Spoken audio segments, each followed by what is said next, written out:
Hello, मेरा नाम आकाश सिंह है और मैं यहाँ पे यूनिक क्लासेस का स्टूडेंट हूँ। जैसा कि यहाँ पे मैं नीट की कोचिंग ले रहा हूँ और 9th स्टैंडर्ड से ले रहा हूँ। तो आप सब जानते हैं कि आज टीचर्स डे है, तो सबसे पहले wish you a very very happy teachers day. So आज हम पढ़ने जा रहे हैं हमारा एंडोप्लाज्मिक रेटिकुलम। तो उसको हम डिटेल में पढ़ेंगे, एंडोप्लाज्मिक रेटिकुलम क्या होता है, उसका स्ट्रक्चर क्या है, उसका फंक्शन क्या है। तो let's start with endoplasmic reticulum.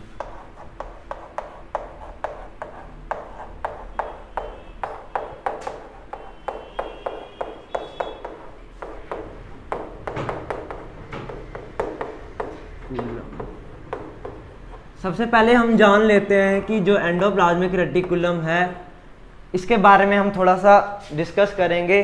जो हमारा एंडोप्लाज्मिक रेटिकुलम होता है वो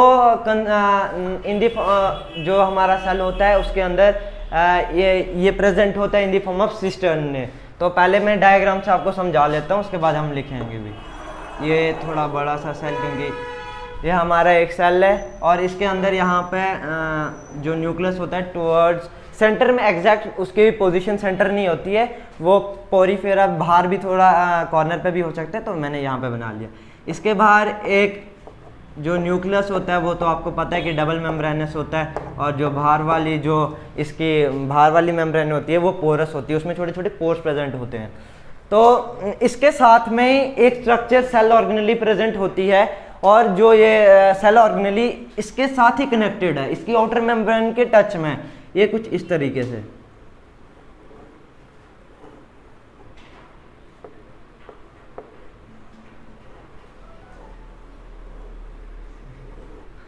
इस फॉर्म में ये कुछ प्रेजेंट है हमारा एंडोप्लाज्मिक रेटिकुलम, और ये साथ ही न्यूक्लियस के साथ ही प्रेजेंट होते हैं। और जो ये स्ट्रक्चर्स हैं जो मैंने यहाँ पे बनाए, इनको बोलते हैं सिस्टर्न। इनको बोलते हैं हम सिस्टर्न। और अगर हम एंडोप्लाज्मिक रेटिकुलम की बात करें तो जो हमारा न्यूक्लियस के साथ वाला स्ट्रक्चर है एंडोप्लाज्मिक रेटिकुलम का, उस पर ग्रैन्यूल्स लाइक स्ट्रक्चर प्रेजेंट होते हैं जिनको हम राइबोसोम्स बोलते हैं। ये सर्कुलर स्ट्रक्चर प्रेजेंट होते हैं जिनको हम राइबोसोम्स बोलते हैं। And you all know that कि जो राइबोसोम्स प्रोकैरियोटिक ऑर्गेनिज्म में होते हैं वो 80s टाइप के 70s टाइप के होते हैं, और यूकैरियोटिक में 80s टाइप के प्रोकैरियोटिक प्रेजेंट होते हैं, राइबोसोम्स प्रेजेंट होते हैं। अब क्या है कि जो ये हमारा ऊपर वाला है, इस पे जिस पे राइबोसोम्स प्रेजेंट हैं, राइबोसोम्स इस सरफेस पे प्रेजेंट है। तो जहाँ तक कि जो एंडोप्लाज्मिक रेटिकुलम है, जिस सरफेस पे एंडोप्लाज्मिक के जिस पार्ट पे राइबोसोम्स प्रेजेंट होते हैं उसको बोलते हैं हम रफ एंडोप्लाज्मिक रेटिकुलम। इसको बोलेंगे हम रफ एंडोप्लाज्मिक रेटिकुलम, बिकॉज क्योंकि जो इसका सरफेस है वो रफ है ड्यू टू राइबोसोम्स, तो इसको बोलेंगे हम रफ एंडोप्लाज्मिक रेटिकुलम, RER। और आप सब तो जानते हैं कि जो प्रोटीन्स होते हैं, राइबोसोम्स होते हैं, they are sites of proteins, वो प्रोटीन्स बनाते हैं। अब क्या होता है कि जो हमारा इनसाइड द न्यूक्लियस, एक उसके अंदर न्यूक्लियोलस प्रेजेंट होता है, और न्यूक्लियोलस में क्या होता है, वहाँ पे हमारे जो न्यूक्लियोलस होता है वो कंपोज्ड ऑफ प्रोटीन से बना होता है, DNA से बना होता है। तो जो वहाँ पे DNA होता है, अब हमने सेल के स्टार्टिंग में पढ़ा था कि जो एक थ्योरी है सेल थ्योरी, उसमें बताया गया है कि जितने भी ऑर्गेनिज्म इस अर्थ पे हैं they start its life as a single cell. वो तो सिंगल सेल से स्टार्ट करते हैं, जैसे लाइक हम ह्यूमन बींग्स की स्टार्ट करें तो हमारी जो लाइफ है वो एक जाइगोट से स्टार्ट होती है which is a single cell, and after that the cell divides and they form embryo, and after that is the process of. और अब जो यहाँ पे DNA होता है, तो जब अब DNA होता है, ये DNA यहाँ पे mRNA में कन्वर्ट हो जाता है, DNA gets converted into mRNAs, इनमें ये कन्वर्ट हो जाता है। और इस प्रोसेस को बोलते हैं हम ट्रांसक्रिप्शन प्रोसेस। ट्रांसक्रिप्शन, DNA का कन्वर्ट हो जाना mRNA में, और इसको बोलते हैं हम मैसेज राइबो न्यूक्लिक एसिड, जो कि हमारा mRNA है। तो अब ऐसा नहीं है कि जो ये mRNA अब ये सिर्फ न्यूक्लियस के अंदर रहेगा, इसने तो बाहर निकलना ही है, साइटोप्लाज्म में जाएगा, इसके साथ में एंडोप्लाज्मिक रेटिकुलम में उधर जाएगा। तो जैसे ये mRNA यहाँ से बाहर जाएगा, ये ऐसे ऐसे इनके साथ जो राइबोसोम्स है इनके साथ अटैच हो जाएगा। जैसे अटैच हो जाएगा बाहर हमारे साइटोप्लाज्म में हमारे अमीनो एसिड्स प्रेजेंट है और यहाँ पे राइबोसोम्स भी प्रेजेंट होते हैं, ऐसे राइबोसोम्स प्रेजेंट होते हैं और राइबोसोम्स प्रेजेंट होते हैं। जैसे ये जो हमारा mRNA यहाँ पे जाके इनके साथ अटैच हो जाएगा तो यहाँ पे क्या होगा, फिर प्रोटीन की सिंथेसिस होगी। प्रोटीन की सिंथेसिस होगी यहाँ पे हमारे जो अमीनो एसिड हैं राइबोसोम्स है, यहाँ पे हमारे प्रोटीन की सिंथेसिस होगी और even in the endoplasmic reticulum, क्योंकि उस पर तो राइबोसोम्स है। जैसे राइबोसोम्स mRNA के साथ एसोसिएट हो जाएंगे तो वहाँ पे प्रोटीन्स बनेंगे।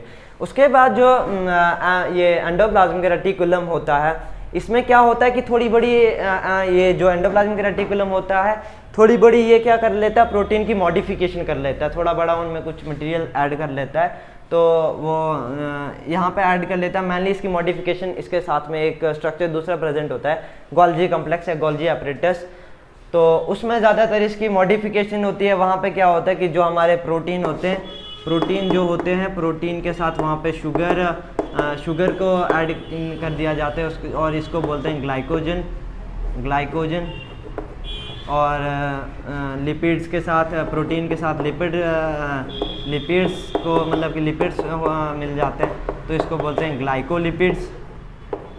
तो थोड़ा मतलब कि मोस्ट ऑफ द मॉडिफिकेशन इसकी कहाँ पे होती है, गोल्जी एपरेटस में, which was discovered by Camillo Golgi in 1898 में उसने उसको डिस्कवर किया था। तो वो गोल्जी कॉम्प्लेक्स, थोड़ा हम एंडोप्लाज्मिक रेटिकुलम के बारे में जान लेते हैं। तो RER का फंक्शन क्या है, ये मतलब कि कंसिस्ट ऑफ सिस्टरने के फॉर्म में प्रेजेंट होता है और यहाँ पे इसकी मॉडिफिकेशन प्रोटीन की सिंथेसिस, मेनली जो रफ एंडोप्लाज्मिक रेटिकुलम में इसकी प्रोटीन की सिंथेसिस होती है। इसके साथ में नीचे हमारे एक इसी का टाइप है SER, जो कि मैंने अभी पहले जैसे लिखा थी, स्मूथ एंडोप्लाज्मिक रेटिकुलम। यहाँ पे क्या होता है, यहाँ पे ट्यूब्स लाइक स्ट्रक्चर प्रेजेंट होती हैं, ट्यूब्स, इसके सरफेस पे ट्यूब्स और वेसाइकल्स प्रेजेंट होते हैं। इसको मैं लिख लेता हूँ, ये ट्यूब्स हैं, ट्यूब्स प्रेजेंट होती हैं इसके सरफेस पे। जैसे कि नाम ही हमें बता रहा है smooth endoplasmic reticulum, that mean जो स्मूथ एंडोप्लाज्मिक रेटिकुलम है उसका जो सरफेस है वो स्मूथ है, बिकॉज उस पर जो राइबोसोम्स हैं वो प्रेजेंट नहीं होते। अब जो स्मूथ एंडोप्लाज्मिक रेटिकुलम है, इसके जो ये ट्यूब्स लाइक स्ट्रक्चर प्रेजेंट होते हैं, यहाँ पे क्या होता है कि यहाँ पे हमारी फैट्स की सिंथेसिस होती है, fats like lipids, steroid, cholesterol, यहाँ पे उनकी यहाँ पे जो हमारे ये ट्यूब्स लाइक स्ट्रक्चर होते हैं वहाँ पे हमारी फैट्स की सिंथेसिस होती है। फैट्स में जैसे वहाँ पे हो जाती है लिपिड्स की हो जाती है, लिपिड्स, स्टीरॉयड और उसके बाद हो जाती है हमारी, स्टीरॉयड के बाद हो जाती है हमारी ये कोलेस्ट्रॉल की। और ये स्टेरॉयड हमारी और भी बॉडी में प्रेजेंट होता है, जैसे कि टेस्टोस्टेरोन हार्मोन है एक, वहाँ बहुत सारे प्रोजेस्टेरोन वहाँ पे भी प्रेजेंट होता है, ये हार्मोन्स हैं, वहाँ पे ये फैट्स प्रेजेंट होती हैं। तो जो स्मूथ एंडोप्लाज्मिक रेटिकुलम है उसका तो फंक्शन यही है, एक तो उसका it consist of tubes and vesicles, और उसके बाद जो यहाँ पे ट्यूब्स और वेसाइकल्स के फॉर्म में प्रेजेंट होता है, यहाँ पे फैट की सिंथेसिस होती है, राइबोसोम्स में प्रोटीन की सिंथेसिस होती है।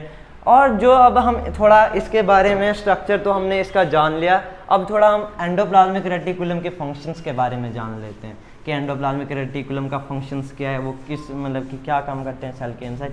तो मेनली तो वो प्रोटीन्स ही बनाते हैं और फैट्स में भी हेल्प करते हैं वो बनाने में।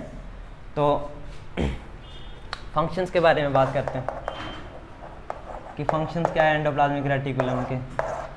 एंडोप्लाज्मिक रेटिकुलम का सबसे फंक्शनल है कि ये थोड़ा सिस्टर ने मतलब कि ट्यूब्स लाइक स्ट्रक्चर प्रेजेंट होता है, तो इसमें ट्रांसपोर्ट होती है, मटेरियल की ट्रांसपोर्ट होती है। It helps in the transport of material, it helps in the transport of materials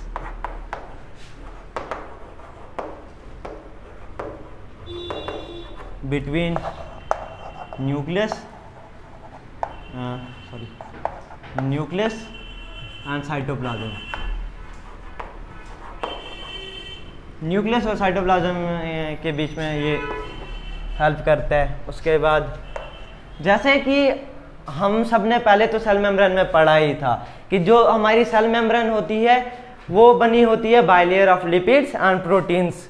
तो यहाँ पे हमने देखा कि जो स्मूथ एंडोप्लाज्मिक रेटिकुलम है वो हमारे लिपिड्स मतलब कि बना रहा है, और जो हमारे RER है वो हमारे प्रोटीन्स बना रहा है। तो कहीं ना कहीं जो ये RER है it helps in the membrane biogenesis. अब आप बोलोगे कि ये मेम्ब्रेन बायोजेनेसिस क्या है, तो मैं पहले लिख लेता हूँ, उसके बाद मैं मेम्ब्रेन बायोजेनेसिस समझा देता हूँ। It helps in the membrane biogenesis.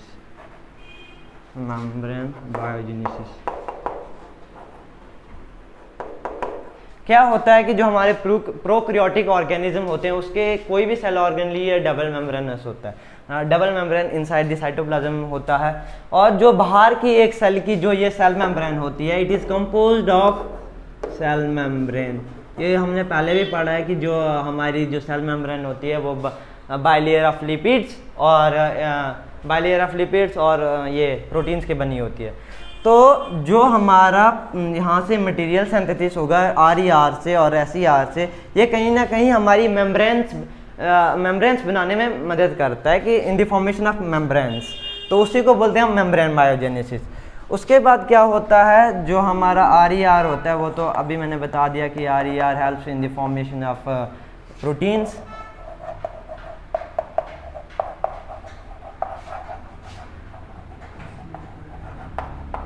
Proteins की सिंथेसिस करता RER,